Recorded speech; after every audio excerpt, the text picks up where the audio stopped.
when, he really understood, mommy has to really buckle down, and I was getting to finals. And I had a drafting table in my closet. I had a big walk-in closet, so that was my office. That was where, if they knew I was missing, that was what I was doing. And they, I would work well into the wee hours of the morning because I had to be a mom. Yes. So I would take care of my mom duties, and then I would study or draft or draw or whatever I had to do. It's all about time management. And that is hard for many people. I know it's hard for me. I try to do everything all at once. So I'm pretty sure people are probably listening saying, 2 kids in school studying and creating this lifestyle, it must have been challenging. So how did you land your dream job? Again, a lot of persistence. So Okay. I heard about the company during my studies. I was flipping through the phone book. Maybe years of phone book. And I basically looked at the top 3 firms in Bermuda, and of course IBM was at the top. And it was just, it's like I put it on my dream board. Not a physical dream board, but I put it in my head as that is the company that I'm gonna shoot for once I get the balls to actually approach anybody. Anybody that knows me knows I'm very quiet, kind of to myself. Well, I did go to, every year they have a wreath competition in the Washington Mall, and I attended, and I approached one of the ladies who is one of the heads at OBM. And she says, oh, okay, well, email me. And she gave me her card, and I said, okay, so that's one step. So I emailed her, and she replied, and I never heard anything back. So I kind of waited. I waited about a week, and I emailed her again. Remember me? Hi, I met you at the wreath competition. I just wanted to know if I can come and show you, what I do, what I do. And at the time, of course, I hadn't graduated. I have no qualifications. I'm just kind of learning the processes and the different software and things that you would learn on your journey to getting your degree. Finally, she gave me in. It was probably like a month later, and she was like, just come into the office and we'll talk. So I went in, very intimidated just by the whole setting. I had never done that before. Usually a regular job, you just send your resume and hope for the best. This time I had to sell myself. I really had to sell my skills because, of course, I'm not qualified. And I had to basically show them that I was valuable to the company. So this was before you graduated? Yes. Okay. So I go in there, and I'm really gonna put my big girl panties on because I did not know. This is all brand new territory to me. So basically, she put me in front of the computer. She's like, listen, this is the software that we use. Show me something. Right. So I basically spent all day with her. She's telling me about the company, all while I'm trying to draft something for her to kind of see. So I draft something. She's like, okay, it's looking like a little something. But then I pulled something else out of my head. I was like, listen, I haven't heard you say anything about 3D renderings or design or anything like that. Let me show you. Right. After I showed her that, it was a big deal because they hadn't really explored that part of design in the company before. So after some, deliberation, I guess, between the heads, they decided to give me a contract. So I became a contract worker with them within, I would say, a month and a half, 2 months. Nice. Of approaching her. So that was a big deal to me. being just a student employee, as people would look as an internship, but it was Yes. a paid internship, and that's a big deal in Bermuda because not too many people get paid internships. I don't think so. Bermuda. No, not many companies don't do that. They give you internship, but a paid internship is on a totally different level. Right. So I had to learn very quickly that you show people that you're indispensable, Mhm. and you keep learning, Yes. keep building on your repertoire so that they have no choice, Mhm. you know. And yeah, I had to learn that on the fly. Learn that on the fly. So here you are, intern, paid intern, still in school, then you finish school, university, with your bachelor's, of course. You're already at your dream job. You have totally manifested it. You've worked hard, long process. So how, now, even before that, you know, you're a mother of two boys. Starting over at 40 Mm. with twins, that is major. It is.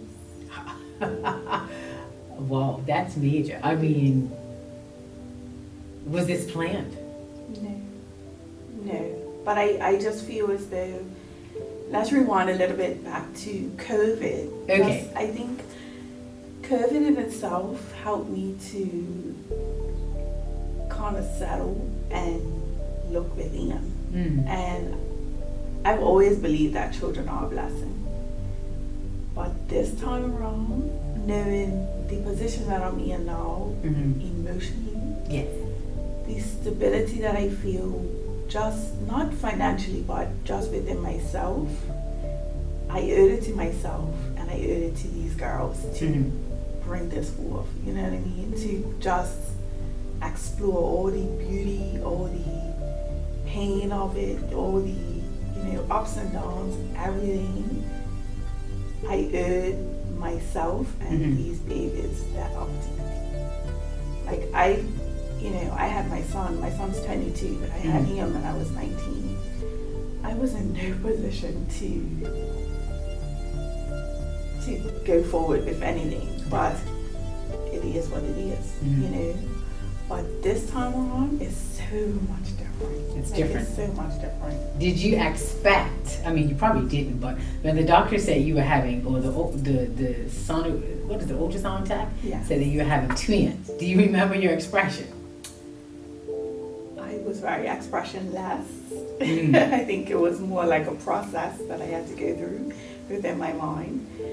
But after processing it, I became emotional Mhm. because of the stuff that I've been through, and of course, COVID has helped me to just look at things differently. Mhm. You know, I had just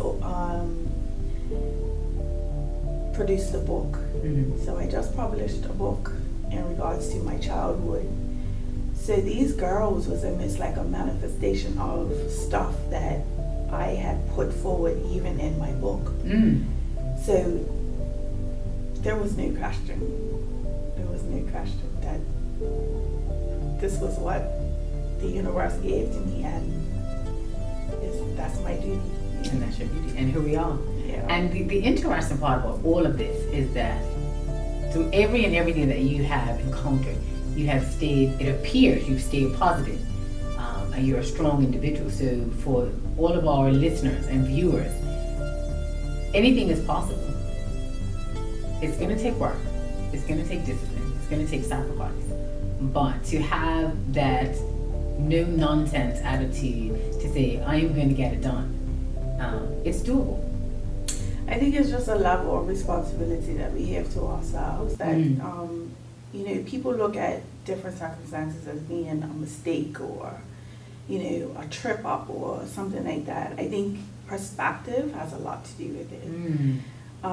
When you start looking at things in a different light, it makes a whole world of difference. Yes. At things. Interesting. I mean, yeah, and it's a lot because many people don't realize and they don't think that, wow, at some point I may have to co-parent. And I'm pretty sure co-parenting must not be that easy for everyone. No. But again, you have to you have to put self aside and always remember that it's for the children. It's hard. I've had to really to have such disdain for someone, and then turn around and say, okay, we're gonna be friendly. Yes. We're gonna be cordial. That's hard. It is. And that phrase. But it's not impossible. No, and that phrase, "put your big girl panties on," is real. Women are so powerful. We as women are so powerful. I believe that we can almost do almost anything, if not everything. But there's that factor in there as well. Sometimes we need that extra push, or we need that extra comfort, or we need that person to believe in us. And even in your situation, someone else might look at it completely different. They might have a negative stance. But here you are, it's like, okay, this is what it is.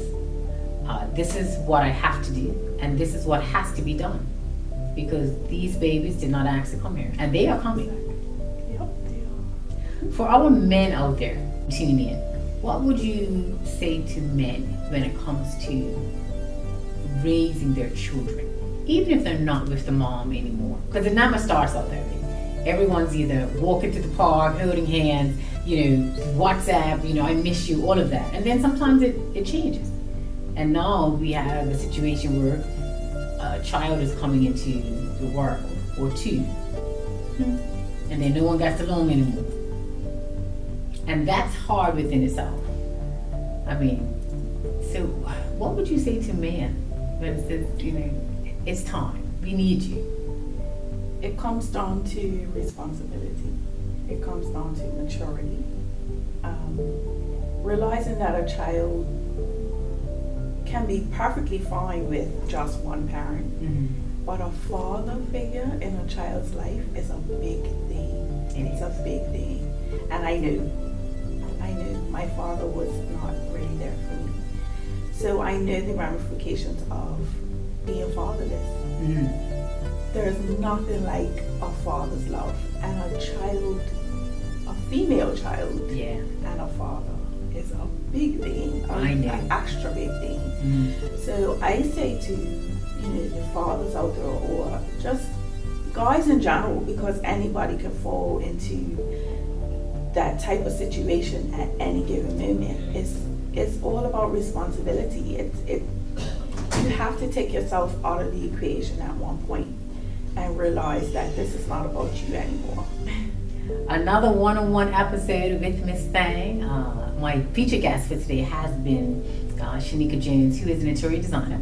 She's also a good friend of myself, and she's soon to be newly mom of twin girls. So I want to thank her for coming by and sharing her story.